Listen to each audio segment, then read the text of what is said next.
Hi, I'm Katie, and I'm here at the ASC Conference with Jon Puleston, who is going to be presenting this afternoon. But before we dive into that, I want to say a massive congratulations for being one of our first inductees into the Research Technologists Hall of Fame. It's very exciting, and sincere thank you for everything you've contributed to the ASC and our industry. It's a lot of value. But Thank you. Yeah, it's been embarrassing, but yes, I'm very pleased. My mum would have been very pleased. My dad would have been even pleaseder. I love that.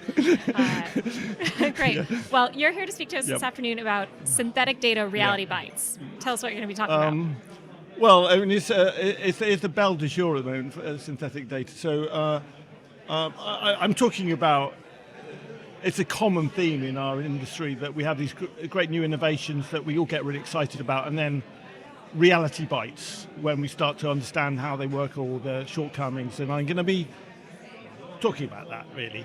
And I don't want to be dismissive of synthetic data because I think it's a really interesting new way of working with data, but I'm trying to look at it from an objective framework of saying, what do we need to know about synthetic data to use it effectively? What are its shortcomings? Because without understanding the shortcomings of any form of new innovation, you can't use it effectively. And really share everything that we've learned. I work for Ipsos, and we've got an amazing synthetic research team, and they've been just really pioneering things and sharing what they've been learning from the whole process. Yeah, it's really interesting. I've experienced that. You get that kind of rush of a new technology and you try it on everything. Yeah. But it absolutely is important to kind of stop, go back, prove what's working. Yeah. What are some of the things you're doing to test those edges and start to shine a light on some of the challenges that we need to overcome? Well, I think that if you were to sort of quantify the work that our team have put into working with synthetic data, you could sort of like this amount of work to the modeling bit and this amount of work to the validation bit. And what we've discovered is that the validation process is a lot harder than with normal data. You just do a stat test. When you've generated completely fresh data, there's a whole range of things you have to consider to work out whether it's any reliable or not. Because I could literally just copy a set of data, change every number by 1 or 2 randomly, and all of a sudden I've got some data that looks brilliantly plausible, but it's just made up. And so you have to have a set of checks and balances in place to be able to really understand the quality. We've developed this thing called the SURE framework, which is a sort of a set of procedures, in a sense, to work out how good synthetic data is. And that's really where we've invested a huge amount of resources.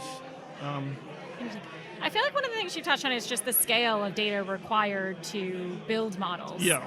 And I think that's kind of an interesting challenge. I don't think businesses have fully gotten their heads around, from a commercial perspective, how to manage that, because it sounds sort of easy of, let's train a model and the model will do it. But what I found so far in my experience is you need way more data than you could have ever imagined. You possibly do. It's changing how much you need changing. The basic, you've got, say, a minority group of respondents, you want to augment them with some synthetic. So I'm modeling from, say you've got 50 people who've answered the survey and I want to model up to 100. Well, with that 50 people, you're going to have plus or minus random sample error. And then when I start to model with that random sample error, I'm starting to model the error as well. The modeling process will introduce an extra error. And so only when you can model below a 15% sample error can you actually add value with modeling. And so there is a sort of statistical threshold point at which you can really genuinely say that the synthetic data is reliable, or rather, working to the way it sort of, offers up the opportunity to do that. And it will vary by project and the type of thing you're doing, because the amount of underlying relationships in the data will determine really how much you can model accurately by. There's a big difference between, say, boosting data, where you're trying to create a whole row of new data, and imputing data, where you might be filling in gaps in data. In that case, you have rows and columns to model off, and therefore you actually need less sample. So it's one of the things you have to work out. There is another argument, though, that even if you don't quite, say I've only got 50, and I want to maybe create some more synthetic copies, there is still an argument for using synthetic data in those circumstances, but in doing so, what you're going to do is essentially normalize those data points. You're going to potentially remove you might remove some real signal by dampening down, because you'll basically be borrowing information from the crowd of other respondents to that particular subsample group. So you end up with potentially smoothing off things. But in some cases, that's an advantage. So for example, if I just need to produce a set of tabs, and I've got a small subsample and their answers are bouncing around a bit because it's just random sample error. A good synthesization process will actually smooth that off and make the data a bit more practical to use, and so less dangerous to say sort of misinterpret. But if I'm using synthetic data for pure discovery work, well, I might well have just lost the signal. I'm trying to discover. So it's use case scenario. Yeah. So I think my main point really is that it's potentially very valuable new approach to working with data, but there's lots of things you have to understand about it to use it effectively. Well, you got us there, because you were saying at the beginning of this that you were bringing a dose of reality and potentially negative, but I think everything I've been hearing you saying is that quite positive. There's a lot of value there, Yeah. and I'm quite reassured that you and your team are looking into this, because we do need ways to increase our data and expand, and synthetic data, I think, is a part of that equation, but having the right guardrails on it and knowing that it's being tested, sounds like there's potential. We've got a mantra. I don't think, if you can get real sample, it'd be far better to get real sample. I mean, but we're running short of young men, for example. So what I think we're taking a pragmatic point of view is saying, let's use synthetic data to get more out of this information that we've got. Not replace.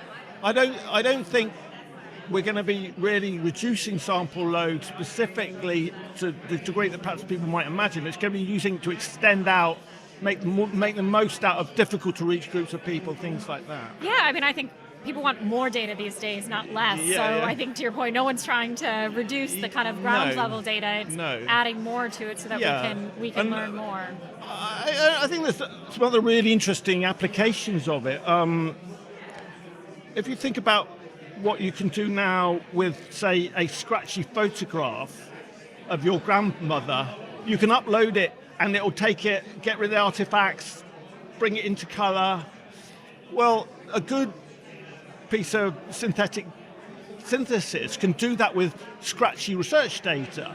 So, you can upload some data. If you've got, big tracking study and you've got one wave of data, you've got all the modeling information, you understand the relationships, you can pass it through the process and it'll essentially clean away the artifacts. So, I think that it's going to become more commonplace for use cases that we haven't really thought about like that, as a sort of a data cleaning protocol. Because, in a typical survey, easily 10% of people have straight line through it. Yeah. They haven't done it, they've maybe concentrated on some questions and not others.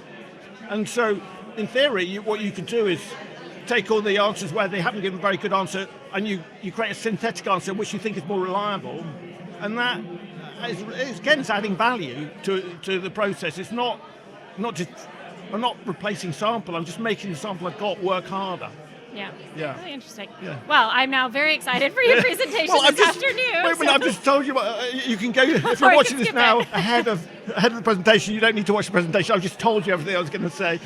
I do have something to say about LLM. The other really interesting thing is we lump all these synthetic data types together, and there is a big dividing line between, I suppose, statistically modeled synthetic data and LLM-generated data. Now, Ipsos, we're doing a lot of work in that area too. We've done this amazing large-scale experiment with Stanford University, where we created a whole load of really large-scale, heavily profiled digital twins to look at how reliably LLMs can generate synthetic data and profiled information. There's whole stories to be told about that, which I don't think I've got time for now. So interesting. Thank you so much. All right. Yeah. Well, those of you watching, please we've filmed a number of these interviews today, so if you want more content, please check them out, and all of the other ASC content. Thank you. Thank you.